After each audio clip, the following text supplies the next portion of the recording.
বাংলাদেশের যে করিডোর ভারত ব্যবহার করবে সেখানে যদি অস্ত্র কিংবা সেনাবাহিনী পরিবহন করে তাহলে কি বাংলাদেশ তা তল্লাশি করে দেখার সুযোগ পাবে? হলো এই চুক্তির ফলে বাংলাদেশ আসলে কতটা লাভবান হবে?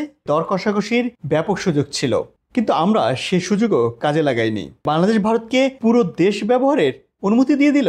বাংলাদেশকে চারদিক থেকে সাপের মতো যেভাবে ভারত পেঁচিয়ে ধরছে সে বিষয়ে এখনই সতর্ক হতে হবে বাংলাদেশকে।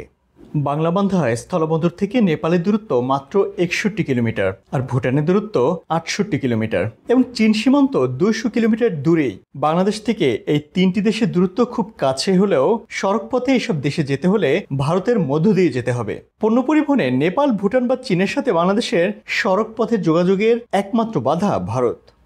যুগের পর যুগ ধরে ভারতের কাছে এই পথের জন্য ট্রানজিট চাওয়া হলেও এতদিন ভারত তা পাত্তাই দেয়নি। কিন্তু হঠাৎ করে এমন কি হলো যে বাংলাদেশের মানচিত্রকে আড়াআড়ি ভেদ করে ভারতের ট্রেন চলাচলের জন্য ট্রানজিট দিয়ে দেওয়া হলো? আর এই ট্রানজিট দিলে বাংলাদেশের লাভ বা ক্ষতি কোনটির সম্ভাবনা বেশি? আর ভারতকে ট্রানজিট বা করিডোর দেওয়ায় দীর্ঘমেয়াদে কি ধরনের প্রভাব পড়তে পারে আঞ্চলিক রাজনীতিতে? পাশাপাশি ভারতকে এত বড় একটি সুযোগ দেওয়ার বিনিময়ে বাংলাদেশ ভারতের কাছ থেকে কি আদায় করতে পারলো? লাভ ক্ষতির পাল্লাটা কোন দিকে বেশি ভারী সে বিচারের দায়িত্বটা আপনাদের কাছেই থাকলো। শুরুতে চলুন ভারতের অতীত রাজনীতির কিছু ইতিহাস দেখে আসি। 1947 সালে উপমহাদেশে ভারত ও পাকিস্তান যখন স্বাধীনতা লাভ করে সে সময় বর্তমান ভারতের হায়দ্রাবাদ, সিকিম এমনকি গোয়া ছিল স্বাধীন বা স্বায়ত্তশাসিত অঞ্চল।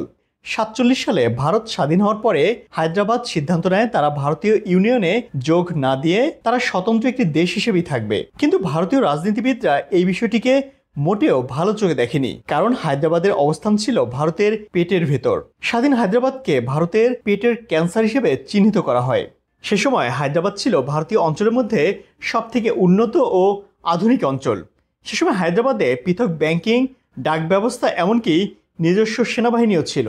ভারতের লৌহমানব সর্দার বল্লভভাই প্যাটেল ভারতীয় সেনাবাহিনীকে দ্রুত হায়দ্রাবাদ দখল করার হুকুম দেন। 1948 সালের 13 সেপ্টেম্বর ভারতীয় সেনাবাহিনী হায়দ্রাবাদের বিরুদ্ধে অপারেশন পোলো পরিচালনা করে। 5 দিনের সংঘর্ষের পর 18 সেপ্টেম্বর হায়দ্রাবাদের সেনাবাহিনী ভারতীয় সেনাবাহিনীর কাছে আত্মসমর্পণ করতে বাধ্য হয়। হায়দ্রাবাদ ভারতীয় ইউনিয়নের অন্তর্ভুক্ত হয়ে যায়। আর এর মধ্য দিয়ে সদ্য স্বাধীন ভারত আরেকটি স্বাধীন নিজাম শাসিত অঞ্চলকে নিজেদের অন্তর্ভুক্ত করে নিল। আর এই সংঘর্ষের ফলে ভারতীয় হিসেবেই অন্তত 30 থেকে 40 হাজার মানুষ মারা যায়। তবে অন্যান্য হিসেবে সংখ্যা 2 লাখেরও বেশি। একই পরিণতি ভোগ করতে হয় ভারতের গোয়াকেও।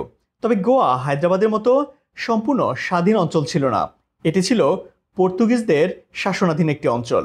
মোগল আমল থেকেই গোয়ায় পর্তুগিজ উপনিবেশ ছিল।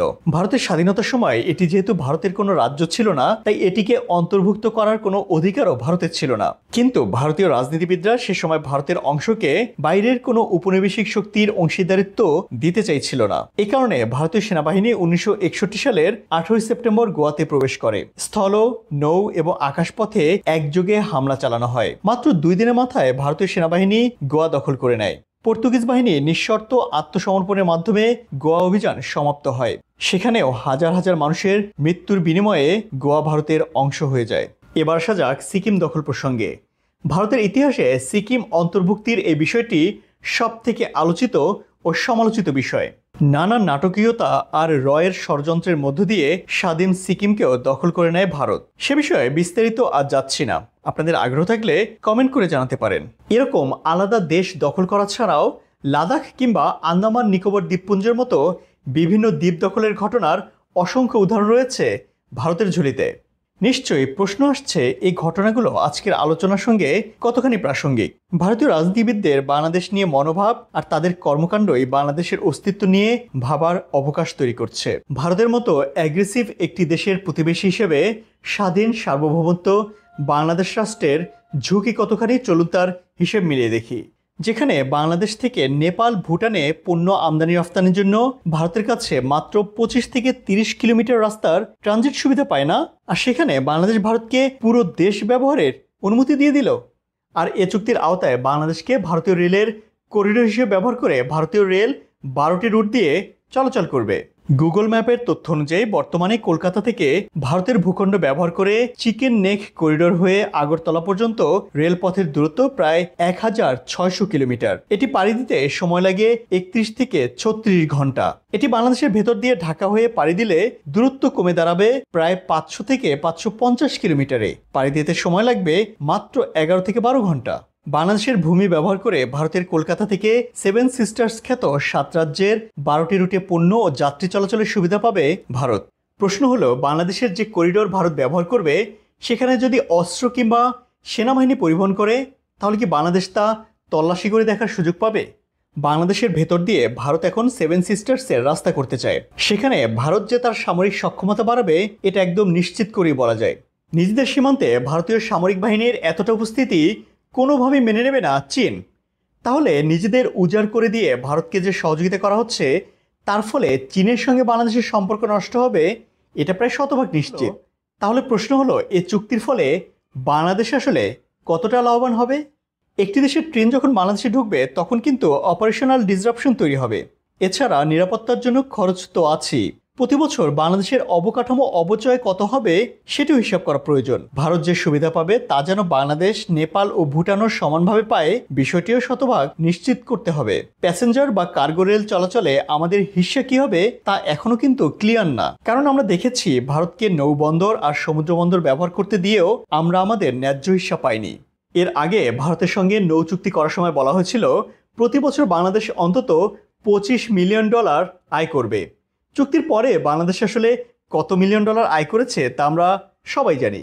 এর আগের নৌ করিডোর নিয়ে চুক্তি হলেও বাংলাদেশ খুব একটা বেশি লাভবান হতে পারেনি। আবার ট্রেনে যাত্রী পরিবহনে বাংলাদেশ লাভ করলেও পণ্য পরিবহনে খুব বেশি লাভ করতে পারবে না, এটা নিশ্চিত। ভারতের কানেক্টিভিটির প্রতিটি রুট আমাদের দিক থেকে ভালোভাবে যাচাই বাছাই করা উচিত। বাংলাদেশের সেকশন ও রেলপথের ক্যাপাসিটি বিবেচনায় নেওয়া উচিত। যেহেতু ভারত আর্থিকভাবে ব্যাপক লাভবান হবে, তাদের যাত্রী ও পণ্য পরিবহনের সক্ষমতা বাড়বে, সেই জায়গায় আমাদের দর কষাকষির ব্যাপক সুযোগ ছিল, কিন্তু আমরা সে সুযোগও কাজে লাগাইনি। নেপাল ও ভুটান 1976 ও 84 সালে বাংলাদেশের সঙ্গে ট্রানজিট চুক্তি করেছিল, কিন্তু ভারতীয় ভূখণ্ড ব্যবহার করে বাংলাদেশের মালবাহী গাড়ি চলাচলের কোনো অনুমতি না থাকায় সে চুক্তি এতদিন পর্যন্ত কার্যকর হয়নি। এখন ভারতের সঙ্গে নতুন এ চুক্তির আওতায় নেপাল ও ভুটানের সঙ্গে হওয়া আগের সেই চুক্তি বাস্তবায়ন করা সম্ভব কিনা সেটিও কিন্তু মিলিয়ে দেখতে হবে। কিন্তু ভারতের নিয়মিত চরিত্রের মতো তারা যদি অন্যান্য বাধা রেখেই দেয় তাহলে রেলপথ থাকবে, কিন্তু সেটি ব্যবহার করে নেপাল বা ভুটানের যাত্রী বা পণ্য পরিবহন করতে পারবে না বাংলাদেশ। কিন্তু সবথেকে আশঙ্কার যে বিষয় তা হলো, বাংলাদেশকে চারদিক থেকে সাপের মতো যেভাবে ভারত পেঁচিয়ে ধরছে, তাতে ভবিষ্যতে হায়দ্রাবাদ, সিকিম কিংবা গোয়ার মতো পরিস্থিতি যেন বাংলাদেশ না পড়ে সে বিষয়ে এখনই সতর্ক হতে হবে বাংলাদেশকে।